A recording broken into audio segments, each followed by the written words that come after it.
दोस्तों नमस्कार, मैं जगन्नाथ गौतम देश रोजाना YouTube चैनल पर आपका स्वागत है।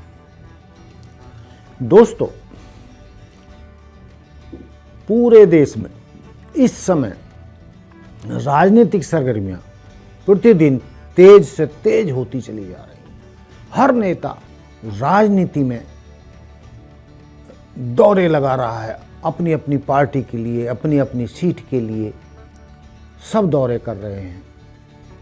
कौन कितनी सीट ज़्यादा जीते, इसके लिए आकलन किए जा रहे हैं, बैठकें चल रही हैं, सीट शेयरिंग की बातचीत चल रही है। लेकिन इसी बीच एक और घटना हुई है। वो क्या है? भीम आर्मी के सुप्रीमो यानी आज़ाद समाज पार्टी के सुप्रीमो चंद्रशेखर आज़ाद के अब इंडिया गठबंधन से जुड़ने की बातें की जा रही हैं। आप सोचोगे ये कौन सी नई बात हुई?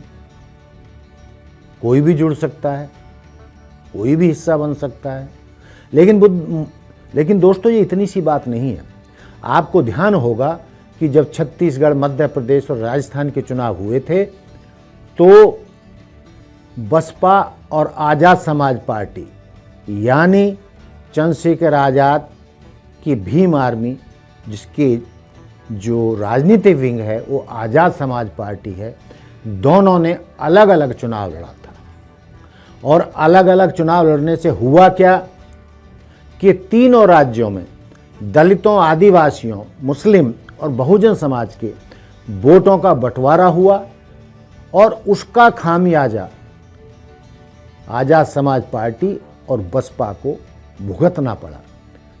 आप जानते हैं कि पिछले जब चुनाव हुए थे 5 साल पहले इन तीनों राज्यों में, तो बसपा को दर्जनों सीटें मिली थी, लेकिन इस बार मात्र 2 सीटें मिली। तो इसी चीज़ से, इसी बात से ये घबराकर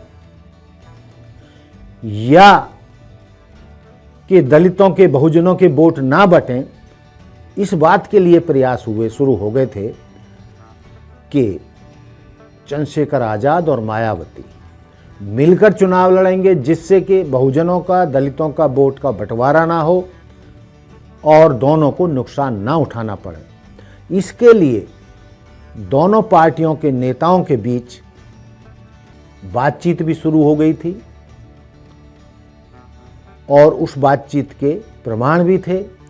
वो बातचीत आगे बढ़ रही थी, लेकिन संभावना पहले ये थी कि बसपा के लिए भी जीवन मरण का सवाल है।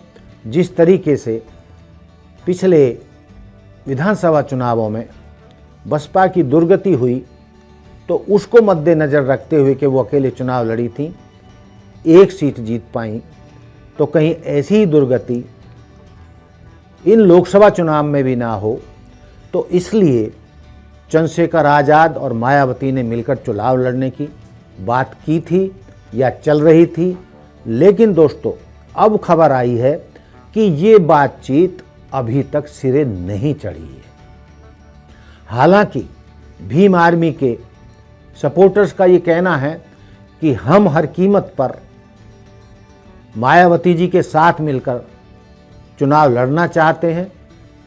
हम हर कीमत पर बाबा साहब के सपनों को साकार करने के लिए बहुजनों के वोटों का बंटवारा नहीं चाहते और हम बहन जी के साथ कंधे से कंधा मिलाकर बहुजन समाज पार्टी को आगे बढ़ाना चाहते हैं। लेकिन शर्त यही है कि हम भीम आर्मी के लोगों का भी सम्मान वहाँ बचे और उनको भी सम्मानजनक सीटें उत्तर प्रदेश में दी जाएं। लेकिन दोस्तों, अब खबर निकल कर आ रही है कि बसपा की तरफ से कोई आश्वासन आज की तारीख तक नहीं मिला है कि वो चंद्रशेखर को कितनी सीट दे सकती हैं या चंद्रशेखर के साथ मिलकर चुनाव लड़ेंगी या नहीं लड़ेंगी। इस पर अभी तक फैसला नहीं हुआ है और चंद्रशेखर आज़ाद आज तक उसके लिए इंतजार में है। लेकिन इंतजार की भी इंतहा होती है।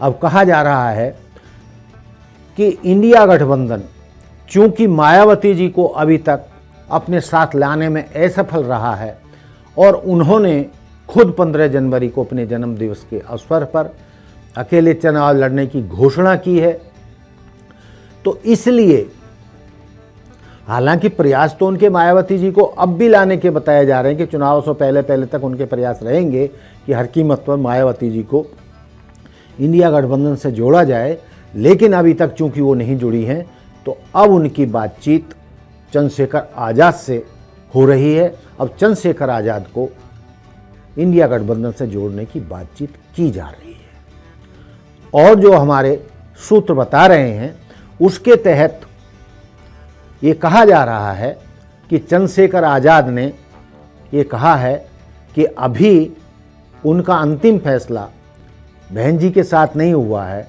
यानी बसपा के साथ नहीं हुआ है, लेकिन यदि हम प्रयास कर रहे हैं कि वहाँ से हमें अंतिम तौर पर जवाब मिल जाए कि बहन जी भीम आर्मी के लोगों को एडजस्ट करके मिलकर चुनाव लड़ना चाहती हैं या नहीं, और यदि उनसे आश्वासन नहीं मिला और मायावती जी ने भीम आर्मी के लोगों का सम्मान नहीं किया, उन्हें सीटें नहीं दी, तो वो इंडिया गठबंधन के साथ जाने को मजबूर होंगे। तो इसका जो सिक्के का जो दूसरा पहलू है उसमें ये कहा जा रहा है कि आमतौर पर ये माना जाता है कि चंद्रशेखर रावण यानी भीम आर्मी के सुप्रीमो की करीबी जो है जयंत चौधरी के साथ है, उनके साथ उनका अच्छा तालमेल है और वो रालोद के साथ मिलकर भी सीटों का बंटवारा कर सकते हैं। लेकिन मूल बात क्या है कि उत्तर प्रदेश में इंडिया गठबंधन की सबसे बड़ी पार्टी सपा है, अखिलेश यादव है, तो उनसे बातचीत की गई है। हालांकि उसमें कांग्रेस और इंडिया गठबंधन के नेताओं को भी विश्वास में लेकर ही ये सब कुछ होगा। तो बताया जा रहा है कि भीम आर्मी ने इंडिया गठबंधन से, या यूं कहें कि सपा के सामने ये शर्त रखी है कि उन्हें कम से कम 3 सीटें दी जाएं।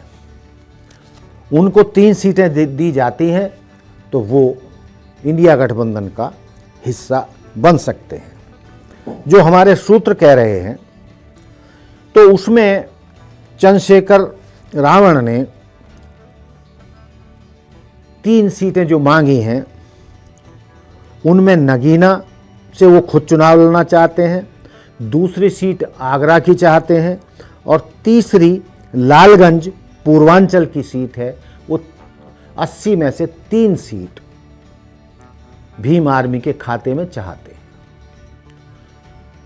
तो जो सपा की तरफ से खबरें हैं उनमें कहा जा रहा है कि 1 सीट तो उन्हें नगीना की दी जा सकती है,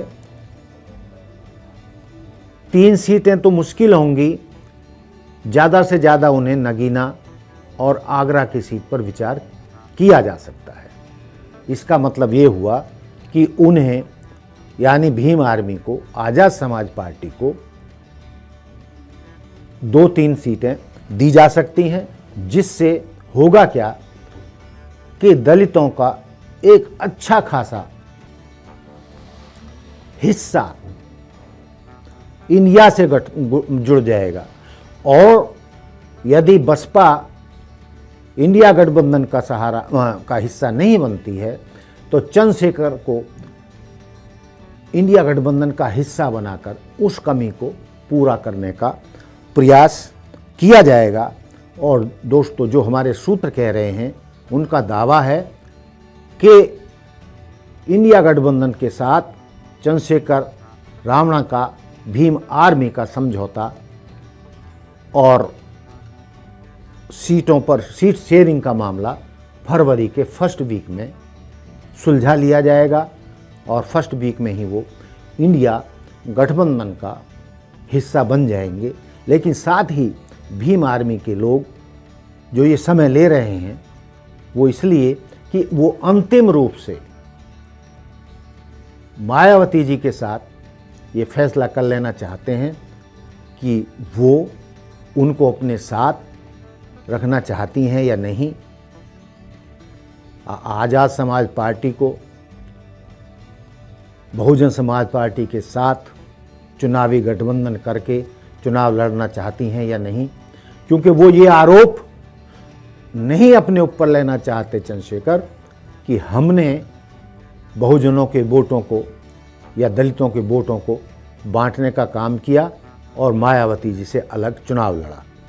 तो हम चाहते हैं कि हम बहुजन समाज पार्टी के साथ मिलकर चुनाव लड़ें, लेकिन यदि मायावती जी इस पर सहमति नहीं देते हैं 2-4 दिन में, तो उनकी मजबूरी होगी कि इंडिया गठबंधन का हिस्सा बने और उनके साथ मिलकर चुनाव लड़ें। तो दोस्तों, भीम आर्मी, जैसे मैंने एक स्टोरी में कहा था कि चंद्रशेखर आज़ाद उगता सूरज है और मायावती जी ढलती शाम है। उनकी उम्र हो चली है और चंद्रशेखर आज़ाद युवा हैं और उनके पीछे दलितों का, विशेषकर लाखों दलितों का, युवाओं का उनके साथ जुड़ाव है, जो उनके साथ लड़ने मरने मिटने के लिए 24 घंटे तैयार रहते हैं। और उनकी एक आवाज़ पर जहां भी दलितों के साथ या बहुजनों के साथ या महिलाओं के साथ या किसी और के भी साथ किसी भी तरीके का अन्याय होता है, सैकड़ों की तादाद में चंद्रशेखर की एक आवाज़ पर भीम आर्मी के लोग अन्याय के खिलाफ आवाज़ उठाने पहुंच जाते हैं, जबकि मायावती जी ऐसा कभी नहीं करती। तो यदि चंद्रशेखर आज़ाद इंडिया गठबंधन के साथ आते हैं तो निश्चित रूप से एक बड़ा हिस्सा दलितों का इंडिया गठबंधन के साथ चला जाएगा और एक अच्छा खासा हिस्सा इंडिया गठबंधन को वोटों के रूप में मिलेगा। बाकी देखते हैं आने वाले दिनों में क्या होता है। चंद्रशेखर आज़ाद बसपा का हिस्सा बन पाते हैं या नहीं, या उनको इंडिया गठबंधन का हिस्सा बनने के लिए बसपा मजबूर करती है। दोस्तों, देखते रहिए देश रोजाना। मिलते हैं कल फिर एक नए एपिसोड में नए मुद्दे के साथ। देखते रहिए देश रोजाना। जय हिंद, जय भारत, जय संविधान। नमस्कार।